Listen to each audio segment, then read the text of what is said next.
bilang solo parent, nakaugalian na natin na magluto sa umaga para sa aking mga anak. At ngayon magluluto tayo ng bangus.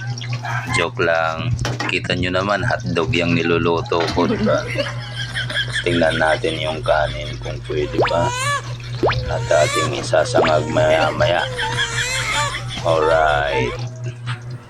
At ayusin ko muna ang camera para makita nyo yung kagwapuhan ko. Okay.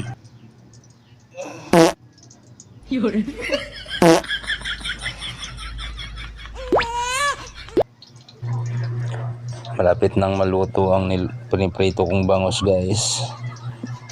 Tingnan na natin para hainin na natin.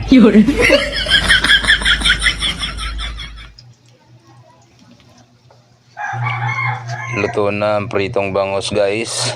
Hainin natin.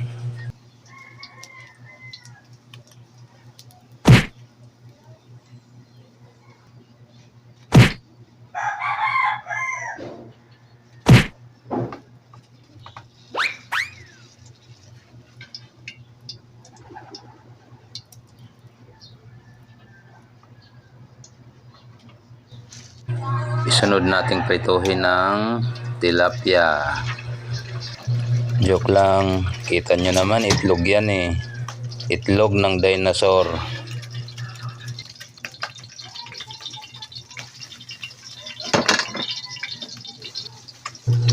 Napagod ako sa kakaluto, guys. Kaya tinitigan ko muna ang mukha ko sa camera kung katiwa-tiwala pa ba itong pagmumukha na to. Tingnan nyo mabuti ang pagmumukha nito, guys. Baka magawi ito sa inyo. At ito na nga, isasangag na natin ang kanin. Alright. Kanin yan ha, kanin. Kita nyo naman, kanin. Okay. Yan, halo-haluin ko pa yan, guys. Yan, kanin yan ha.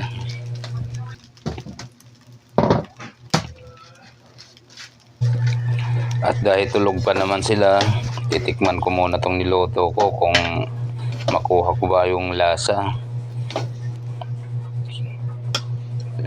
Tikman natin.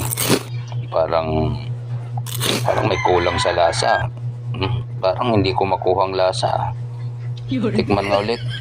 Itong hotdog, yung kanin, yung itlog. Parang hindi ko makuha ang lasa, guys. Tikman nga natin ulit. Tubig muna, guys, tubig. Parang mabubulunan ako sa kakatikim eh. Tikman natin ulit. Parang hindi talaga makuha ang lasa.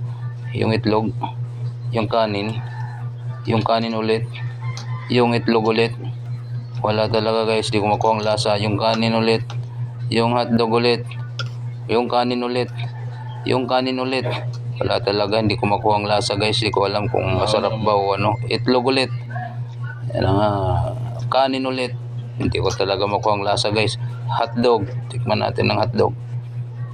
Wala talaga, hindi ko kuha talaga. Ano naman to? Naku, muntik ko na pala maubos. Sa kakatikim ko, guys, muntik ko na maubos. Balik ko yung iba. Maubusan ko na yung mga anak ko. Okay.